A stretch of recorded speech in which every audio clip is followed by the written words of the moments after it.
শিকার, আপনারা তো আমি ভালো মানুষ মনে করছিলাম। আপনাদের দেখি শয়তানের নানা। আপনারা এখন থেকে আর আমি লিডার হিসেবে মানি না।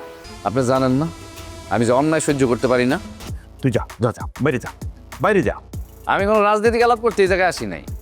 আমি আসছি আপনার শাসন করতে। আপনার তো একটা মুখোশধারী শয়তান, সেটা কি আপনি জানেন? আপনার মুখোশটা আজকে খুলে দিতে আসছি। দেখ মোদি, তুই কিন্তু উল্টাপাল্টা করতেছস। বেশি বেয়াদবি করলে আমি কিন্তু দারোয়ান দিয়া ঘাট ধাক্কা দিয়ে বাইর করে দেবো। ওটা আপনি পারবেন না। আপনি চাইলেও আমার বাড়ি থেকে বাইক করে দিতে পারবেন না। যাই হোক, এই কথা বাদ দিলাম। এখন আপনি আমার একটা কথার উত্তর দেন। আপনি ফুলমতি খালার ভাগ্নি লাইলিরে কি কইছেন? ফুলমতি আবার লাইলি, তার আবার ভাগ্নি।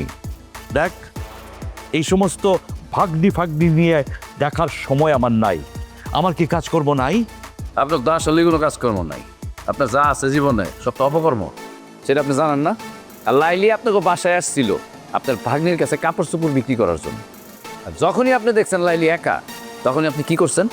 লাইলিরে কুপ্রস্তাব দিচ্ছেন। আর আপনার ব্যবহারে মাইয়াটা কষ্ট পায়া কোনো প্রতিবাদ না করে চলে গেছে। আপনি কি মানুষ না অমানুষ কোন তো?